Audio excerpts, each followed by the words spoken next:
سلام نيفين، إن شاء الله كما راكم بخير. اليوم حنشارك معكم مملحات رمضانية سريعة وسهلة وبنتها حبيل تاع الدنيا. أول حاجة حنسحقوا كمية من الدجاج حسب عدد أفراد العائلة.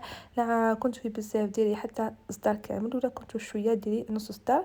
أما توابل اللي هما كيري، توابل الشاورما، فلفل أسود وثوم مرحي. ثم راح يزدلها بالماء، وايضا ما نساوش الملح. وفي الاخير حنديرو مغرفة او مغرفة ونص تاع خردل ولا موطار، نخلطهم الكل مع بعضهم. وايضا حنضيفو الخل اللي يقلب الدجاج تاعي طري. توجور راني ندير الخل كي يكون ندير التتبيله هذه تتبيله راهي بزاف بنينه، وايضا تخلي الدجاج تجي فيه واحد النكهه لا تقاوم. وهذا تتبيلة تقدري تستخدميها في أي نوع من المملحات، يسمى راح تصلح. وفي الأخير ندير لها فلفل أحمر باش يمدلها لون. ومن بعد راح نرحيوها في الأشوار تاعي، باسكو هذه المملحة يعني لازم يكون الدجاج يكون مرحي. كاين مملحات اللي تحب الدجاج يكون مقطع إلى قطع، بصح هذه سبيسيال لازم لها دجاج يكون مرحي. نرحيو الكمية أوكل اللي درناها، وأيضا حنغلفوهم بورق الشفاف ونحطوهم في الثلاجة على الأقل ساعة ولا ساعتين. بصح لا كنت يعني غاصبة بهم وما عندكش الوقت، تقدري طيبيها يعني نورمال. بصح كل ما خليتيها يعني مدة في الثلاجة راح هذاك الدجاج راح يتشرب التوابل الكل وتجي بنينة.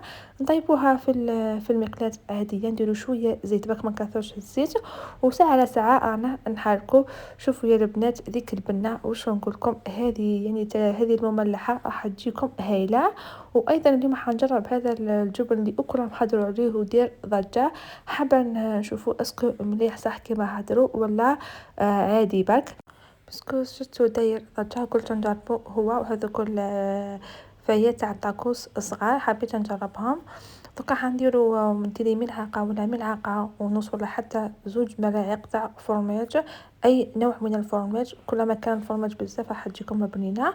واللي عنده كريمه يعني طهي تقدري ديريها، واللي ما عندوش يعني هكذا الله غالب كيما انا اليوم كان ما عنديش، درت شويه حليب وخليتهم يعني مع بعضهم وكل وخلطهم مليح ساعه نخلط باه تجينا هذه لاصوص مشمخه. نديرو كريمه الطهي ولا الحليب وما نخليوش ديك الحشو ينشف لنا. هذه هي السر تاعها يعني، والبنه تاعها كي تكون لاصوص ماهيش يعني ناشفه كيما درتها انا. خليو فيها يعني شويه حليب، هذيك الحليب وفرماج اللي طيبناهم.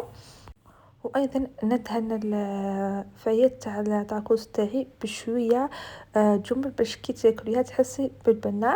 نديرو الحشو تاعي وندير الفرماج رابي اي نوعيه عندك، يعني ماشي لازم اللي عندي انا، تقدري ديري اي نوعيه. ونطبقهم بالطريقه هذه دوك تشوفوني شكلهم في الاخير راح تجي قلت لكم يعني سهله وما فيهاش تعب. خلاص نكمل الكميه اللي عندي كل البنات ونطيبهم. لا عندك بانينوز تقدري ديري فيها، ولا ما عندكش انا نستعمل طاجين هذا دبل فاس.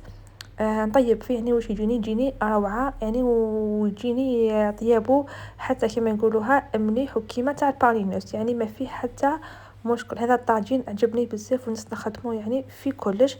هذو هما المملحات ما خليهمش يتحرقوا، يعني نحمرهم بالطريقه هذه. المهم حبوباتي نحكنا لافان، الى اللقاء في فيديو اخر. ما تنساوش جمال الفيديو كومنتر بي بارطاجيو